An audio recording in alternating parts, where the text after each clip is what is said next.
사랑의 주님이 믿음으로 세상을 바라보게 하시고 또 믿음으로 우리를 나아가게 하게 하심에 감사의 영광을 올려드립니다. 믿음으로 살아가시기를 믿음으로 바라보며 믿음으로 살아가는 믿음의 사람이 되시기를 소망하고 축복합니다. 우리 서로 사랑의 사랑하겠습니다. 사랑합니다. 축복합니다. 감사합니다. 우리가 믿음으로라는 주제를 가지고 성경을 하고 나서 아이들이 나누었던 그 말씀들을 우리 성도님도 함께 나누었으면 좋겠다는 생각을 가지고 지난주에는 믿음으로 바라보라라는 말씀을 함께 나누었습니다. 어떻게 지난 한 주간 믿음으로 바라보셨는지, 지난주에 우리가 믿음으로 바라보는 말씀을 함께 나누면서 가나안 전당을 떠난 이스라엘 백성의 이야기를 함께 나누었습니다. 심히 아름다운 땅을 함께 보았고, 그래서 정탐꾼들이 이제 심히 아름다운 땅을 보고 나서 돌아와서 나누었던 그 말씀 속에서 믿음의 사람과 또 믿음으로 바라보지 못하는 사람들의 이야기를 함께 나누었습니다. 함께 그 아름다움을 바라보았는데 문제만 바라본 정탐꾼들은 거인과 같은 가나안인들 그리고 높고 큰 성을 보고 두려움을 빠져서 자신들을 그들에 비하면 우리는 메뚜기와 같다고 말하였습니다. 그러나 믿음으로 바라본 여호수아와 갈렙은 하나님의 함께 하심도 있고 이길 수 있음을 말하면서 선포하면서 그들은 우리의 밥이다라고 말했습니다. 믿음의 사람들이 믿음의 선포를 하였지만 다수의 정탐꾼들을 들은 이스라엘 백성들은 두려움에 빠져 하나님을 원망하게 됩니다. 그래서 약속의 땅을 바라보고 건너기만 하면 되는데 그리고 그곳에서 하나님의 책망과 심판을 받게 되고 40일의 정탐을 하루에 1년씩 쳐서 40년의 시간을 광야에서 보내게 됩니다. 결국 믿음을 행동하지 않는 이스라엘 백성들은 약속의 땅을 누리지 못하고 광야에서 방황하게 됩니다. 준비의 시간을 가지게 됩니다. 믿음은 행동으로 옮겨져야 합니다. 그저 막연한 믿음, 말만 하는 믿음, 옮겨지지 않은 믿음은 결국 방황하게 되고 삶이 무너지게 됩니다. 그래서 우리는 믿음으로 도전해야 합니다. 저는 1남 3녀 중 막내입니다. 하나밖에 없는 아들인데 가난한 가정의 유일한 아들이다 보니 저에 대한 기대가 좀 컸습니다. 어릴 때부터 제가 듣던 많은 이야기가 그래도 너는 잘해 공부 열심히 해야지, 너희 집을 네가 일으켜야지, 너밖에 없다, 뭐 이런 이야기들 보는 어른들마다 해요. 그래서 나는 정말 뭐 해야 될 것이 많구나 라는 생각이 있습니다. 그래서 어머니가 딱 정해진 직업이 몇 가지가 있었어요. 대놓고 말씀 안 하셨는데 공무원이 그렇게 좋다더라, 선생님 하면 참 좋을 것 같다, 뭐 이렇게 안정적인 직업들, 아니면 돈을 좀 많이 벌 수 있는 그런 회사원, 뭐 이런 것들을 어머니가 은연중에 기대를 하셨습니다. 그래서 저도 선생님이 되려고 준비를 좀 많이 했어요. 그리고 나서 이제 수능을 본 후에 기도를 합니다. 하나님, 제 길이 어디로 가야 할까요? 했는데 하나님 주신 마음이 그거였어요. 나를 기쁘게 하는 일을 했으면 좋겠다. 그래서 그런 거보다 했는데 상황과 환경이 계속 이렇게 제가 생각지도 못한 방향으로 흘러갑니다. 그리고 보니까 제가 어느 순간 신학교 원서를 쓰고 있더라고요. 제가 생각지도 못했던 일이었고, 저는 어릴 때부터 계획했던 대로만 이렇게 행동하는 것을 좋아했는데 전혀 제 계획이 없던 일, 제 생각이 없던 일을 도전하게 되었습니다. 그렇게 주님께서 지금까지 인도하셔서 지금 우리가 녹종교에서 함께 만나 예배하고 있습니다. 저는 대구를 평생 떠나지 않을 줄 알았어요. 그런데 지금 생각지 못한 영월에서 우리가 함께 예배하고 있습니다. 제가 그때 믿음으로 도전하지 않았다면, 믿음으로 주님의 인도하심을 따라가지 않았다면 우리가 이렇게 함께 만나 예배하고 있을까 생각해 보게 됩니다. 그리고 믿음은 도전입니다. 행동으로 옮겨져야 합니다. 그래서 신학자 폴 트루니에는 인생은 하나님이 지휘하시는 모험이다라고 말합니다. 이제 두려워하지 마시고 믿음으로 바라보며 믿음으로 삶의 걸음을 옮겨 보시기 바랍니다. 말씀을 통해 믿음으로 바라보고 믿음으로 걸어가는 믿음의 사람들 되시기를 주님의 이름으로 소망하고 축복합니다. 지금 이스라엘 백성의 선 자리는 40년 전 그들이 두려움으로 원망했던 실패의 자리였습니다. 돌고 돌아 또 가나안 땅 앞에 섰습니다. 40년 만에 다시 선 그곳에서 그들은 다시 한 번 더 믿음의 시험대 앞에 섰습니다. 요단강이 그들 앞에 흐르고 있었습니다. 이스라엘 백성이 요단강을 건너야 할 시기는 곡식을 거두던 때로 강의 수위가 강둑을 넘쳤다고 전해집니다. 제가 비교한 사진을 보여드리는데 평소 위에 사진이고 이제 이스라엘 백성들이 건너야 될 시기가 아래의 사진입니다. 그래서 보통 사람들이 지금 요단강을 가면 아니 이것도 못 건너 라고 말할 정도로 얕은 저희 비 안 왔을 때 저희 여기 옥동천처럼 마른 땅이 이렇게 드러난다고 합니다. 그런데 3, 4월경 모리를 출소할 무렵에 헤르몬 산에 만년설이 녹으면서 평소의 강이 30m 그것도 안 되는, 정말 좁을 때는 그것도 안 되는 시기가 이 무렵에는 1.6km까지 불러났다고 합니다. 그리고 1m 정도 되는 강수위가 높아져서 3, 4m에 이르게 되고 물살도 빨라져서 시속 16km 정도로 흘러간다고 합니다. 그러니까 어른들도 겨우겨우 헤엄쳐도 못 건널 정도로 아이들이랑 어르신들 그리고 은연자들은 절대 건널 수 없는 강이 됩니다. 요단강 건너는 기회가 40년 만에 찾아왔습니다. 이번에는 반드시 건너야 합니다. 이스라엘 백성은 요단강을 어떻게 건너야 할지 고민했습니다. 그런데 그때 여호수아가 내일 건너겠다고 말합니다. 그리고 그 방법을 이야기합니다. 바로 언약궤를 따라 걸으라는 것입니다. 언약궤는 이스라엘 백성에게 하나님의 임재의 상징이었습니다. 언약궤에는 아론의 쌍난 지팡이, 깨어진 돌판, 만나가 들어있었습니다.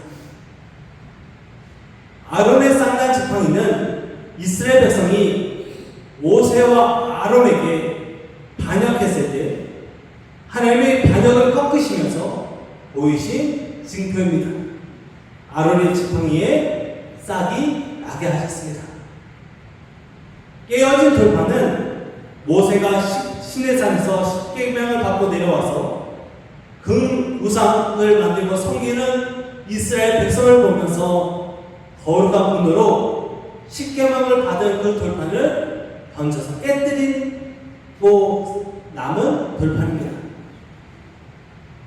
만나는 40년 동안 이스라엘 백성에게 한결같이 주신 하나님의 은혜의 상징입니다. 결국 그들이 하나님에 대적하거나 하나님께 온전히 나아가지 못할 때마다 하나님께서 그것을 은혜로 이끄셨습니다.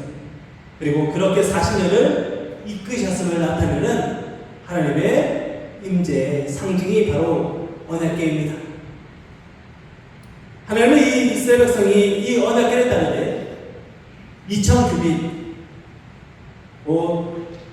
800m 정도 되는 거리를 두고 따라오라고 합니다. 하나님은 이스라엘 백성이 모두 언약궤를 볼 수 있는 거리를 두고 그 길을 따라오라고 말씀하십니다. 오직 하나님께만 집중하고 하나님만 바라보면서 길을 따라오라고 말씀하십니다. 우리는 언제라도 하나님을 섬기다가도 하나님을 대적하고 반역하고 하나님을 외면하는 죄성을 가진 사람들입니다. 또 우상을 숭배하고 내 마음대로 하나님을 섬기려 할 때가 너무 많습니다. 그럼에도 하나님의 은혜 없이는 단 하루도 살 수 없는 연약한 죄인이기도 합니다. 그래서 우리는 믿음으로 나갈 때 꼭 하나님의 말씀을 따라가며 하나님과 동행하며 믿음으로 걸어가야 합니다. 믿음으로 걸어간다는 것은 이제 내 눈에 앞에 요단강 같은 문제가 있더라도 내가 도저히 도전할 수 없는 그 상황이 있을지라도 주님의 뜻에 따라가며 주님께서 책임지신다는 믿음으로 도전하는 것입니다. 주님에게 모든 것을 맡기시기 바랍니다. 주님이 반드시 우리와 함께 하십니다. 하나님이 언약궤를 앞세우시는 이유는 하나님이 반드시 인도하시기 때문입니다. 주님의 약속을 믿고 담대히 나아가시기 바랍니다. 주님이 말씀하십니다. 내가 앞장선다. 나를 따르라. 내가 책임진다. 나를 믿으라. 나의 한계와 언약을 보지 마시고 믿음으로 도전해야 합니다. 하나님은 불가능한 일을 행하실 때 불가능한 사람을 데려다가 그 일을 가능하게 하십니다. 주님만 믿음으로 담대히 믿음의 걸음을 내딛고 믿음으로 도전하는 믿음의 사람들이 되시기를 소망하고 축복합니다. 여전히 요단강은 모든 사람을 덮칠 정도로 무섭게 흐르고 있습니다. 그러나 하나님은 언약궤를 앞세우고 이제 모든 이스라엘 백성이 믿음으로 걸어가라고 하십니다. 그럼 하나님은 믿음의 걸음을 내딛는 이스라엘 백성에게 성결하라고 말씀하십니다. 하나님은 하나님과 함께하는 주님의 백성에게 성결, 곧 거룩함을 요구하십니다. 이는 구원받은 성도의 하나님의 자녀의 삶의 태도입니다. 요단강을 건너야 한다고 많이 들었을 때 사람들은 배를 만들어야 할지 아니면 다리를 건설할 것인지 아니면 무슨 방법을 강이 마를 때까지 기다려야 할지를 고민했습니다. 그런데 하나님은 우리에게 성결하라고 말씀하십니다. 본문의 성결의 원어의 의미는 하나님의 거룩하심을 의미합니다. 성결은 우리의 삶 속에서 어떤 문제를 만나든지 그 문제를 이길 방법으로 알려주신 하나님의 지혜입니다. 하나님은 문제에 관심이 없습니다. 하나님이 누구신지를 알려주시고 그 문제를 이겨야 할 우리가 누구인지를 알게 하시는데 관심이 있습니다. 왜냐하면 이 땅에 어떤 문제도 하나님 앞에 아무런 상관이 없이 티끌과 같은 문제이기 때문입니다. 이스라엘 백성을 출애굽시키시고 40년 동안 광야를 인도하신 하나님, 그들의 유일한 시고 전능하신 구원자 하나님 앞에 우리는 성결, 곧 거룩해야 합니다.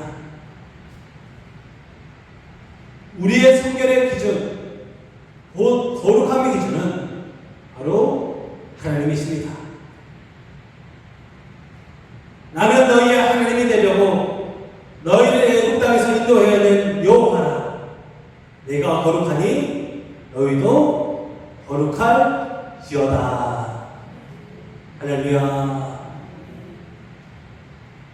하나님이 말씀하시면서 하나님의 말씀에 따라 오직 거룩함으로 문제 앞에 서서 믿음으로 걸어가라고 말씀하십니다.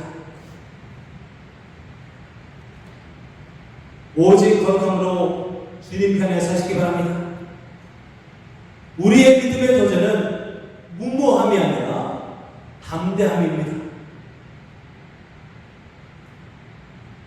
어떤 문제가 있고 어떤 한계를 만나더라도 우리가 하나님 편에 서 있다면, 하나님과 함께 있다면 그 문제가 해결될 줄 믿습니다.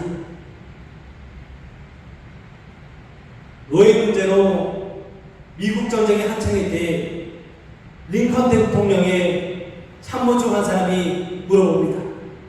각하, 이 전쟁에서 하나님이 정말 우리 편에 서 계십니까? 이때 참모에게 링컨이 유명한 대답을 하게 됩니다. 하나님이 우리 편에 계신가가 문제가 아니라 우리가 하나님의 편에 서 있는가, 그것이 문제입니다. 우리가 하나님의 편에 서 있는지, 그리고 우리가 하나님이 원하시는 성결한 삶을 살고 있는지가 가장 큰 문제입니다. 하나님 앞에 우리가 성결한지, 하나님 앞에 우리가 바로 서 있는지가 그 문제를 이길 방법입니다. 결국 하나님과 우리의 관계에서 우리가 성결함으로 바로 서 있는지, 하나님의 자녀는 다음 삶을 살고 있는지가 문제를 이길 열쇠입니다. 그래서 하나님은 요단강을 앞둔 이스라엘 백성에게 성결하라고 명령하십니다.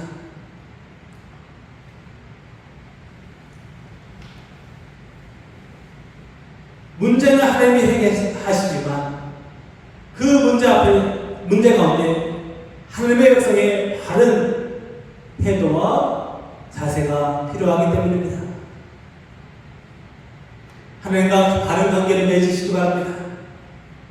주님 앞에 바로서 주님의 백성이 될 때 믿음으로 도전하며 믿음을 걸어갈 힘이 생기기 때문입니다.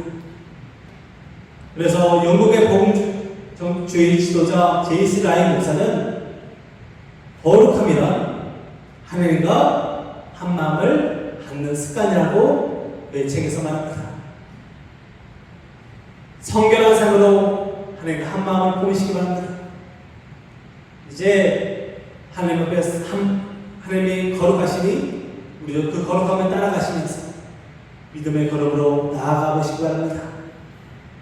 내 계획이 아니라 하나님의 일하심을 믿고 성결함, 곧 거룩함으로 문제 앞에 믿음의 걸음을 내딛고 걸어가시기를 소망하고 축복합니다.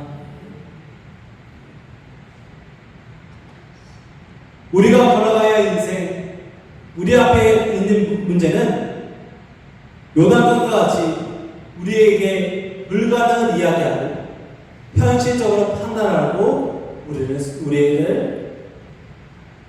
두렵게 합니다. 문제 앞에서 연약하게 하고 과거의 실패를 떠올리게 합니다. 그럴 때 하나님은 믿음으로 걸어가라 말씀하십니다. 길이 보이지 않는 그곳으로 인도하시고 믿음으로 걸어가라 하십니다. 길이 있어서 가는 것이 아니라 그냥 가라 하십니다. 세상에 정해진 길이 아니라 믿음의 길로 걸어가시기 바랍니다. 예수께서 이르시되 내가 곧 길이요 진리요 생명이니. 주님께서 이렇게 말씀하시면서 십자가의 중심으로 길을 만들어 주시고 그 길을 걸어가게 하십니다. 길은 정해져 있는 길이 아니라 예수님과 함께 걸어가는 것, 그 길에 예수님이 함께 하시는지가 가장 중요합니다. 그 주님이 우리에게 믿음의 걸음을 걸으라 하십니다. 그 길이 어디든 주님이 명하신 길이라면 주님이 함께 하십니다. 주님이 책임지십니다. 주님이 역사하실 줄 믿습니다. 그러므로 우리는 날마다 하나님과 거룩한 관계를 맺고 하나님 앞에 온전히 바로 서서 믿음의 자리를 지켜야 합니다. 그러므로 걸어가시기 바랍니다. 내가 정한 답, 내가 익숙한 방식이 아니라 하나님이 정하시고 인도하시며 약속하신 믿음의 길로 걸어가시기 바랍니다. 그러면 요단강이 멈추고 많은 땅이 드러나는 기적이 우리의 삶에도 일어날 줄 믿습니다. 하나님이 앞장서 걷고 계십니다. 하나님이 인도하십니다. 하나님이 책임지십니다. 보이지 않는 길이지만 하나님을 바라보며 담대한 믿음의 걸음을 내딛으시기를, 그래서 이스라엘에서 같이 많은 땅을 걸어가는 역사를 경험하시기를 소망하고 축복합니다. 그러기 위해 믿음으로 담대한 도전을 할 수 있어야 합니다. 그러므로 주님을 먼저 바라보는 습관을 가지시기 바랍니다. 믿음의 습관을 위해 날마다 기도해야 합니다. 제가 매주 믿음으로 말씀을 드리면서 기도의 제목을 하나씩 드리는데, 믿음을 주세요라고 기도할 때 믿음 주세요라고 기도하시고 믿음으로 걷게 해 주세요라고 기도하시기 바랍니다. 첫 주는 믿음 주세요라고 했습니다. 지난주는 믿음으로 바라보게 해 주세요였습니다. 이번 주는 믿음으로 걷게 해 주세요라고 기도하시기 바랍니다. 주님께서 그 걸음을 책임져 주실 줄 믿습니다. 또한 믿음으로 도전하기 위해 우리가 거룩해야 합니다. 하나님의 마음을 아는 방법이 바로 거룩입니다. 거룩은 우리의 삶의 깨끗함이며 분별입니다. 이스라엘 백성이 언약궤를 앞세웠듯이 이번 한 주간은 십자가를 내세우시기 바랍니다. 무엇인가 바라보아야 한다면 십자가를 바라보시고 십자가를 붙잡으시고 십자가를 의지하며 기도하시기 바랍니다. 또한 기도하실 때에 오늘 우리가 함께 예배 때로 찬송했던 찬송가 545장 꼭 함께 찬양하면서 기도하시기 바랍니다. 결국 믿음은 행동입니다. 도전입니다. 그러므로 우리 해보지 못했던 일, 도전할 수 없었던 일을 도전해 보시기 바랍니다. 사랑의 말에 건네보시고 안부를 물어보시고 사랑을 실천하시기 바랍니다. 그동안 한 번도 못했던 일들, 내가 못했던 그 믿음의 일들을 한번 도전해 보시기 바랍니다. 특별히 가정예배 순서지를 이번 주에 나눠드립니다. 이번 주에 나눠드리면 시간으로는 새벽에라고 되어 있는데 시간을 꼭 지키지 못하더라도 이번 한 주간은 꼭 가정예배를 한번 드려보시기 바랍니다. 그렇게 하루하루 예배하면서 내가 어떻게 예배해야 할지, 믿음으로 나아가야 할지를 한번 도전해 보시기 바랍니다. 그렇게 서로에게 인사하겠습니다. 옆에 분들에게 인사합니다. 믿음으로 도전하세요. 뒤에 분들에게도 한 번 더 말합니다. 믿음으로 도전하세요.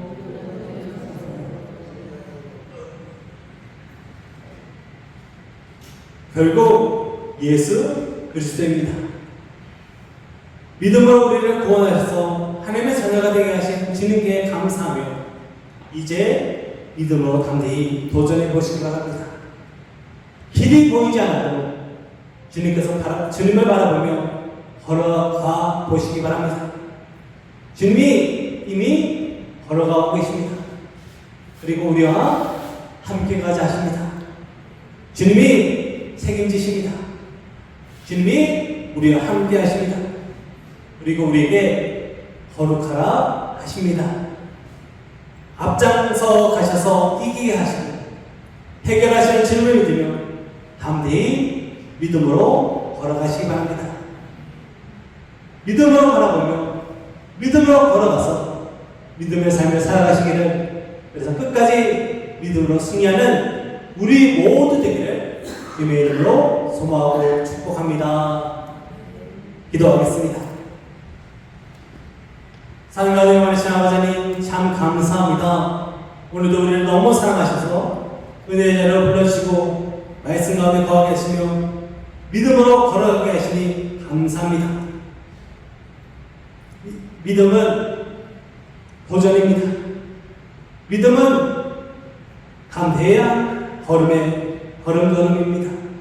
주님, 그동안 걷지 못했던 그 길을 걷게 하시고 도전해 보지 못했던 그 삶을 살게 하셔서 주 뜻대로 살아가는 우리 모두 되게 하여 주셔서, 그래서 주님과 한마음 되게 하시고 주님의 뜻대로 살아가는 거룩한 주의 자녀들 되게 하여 주시옵소서.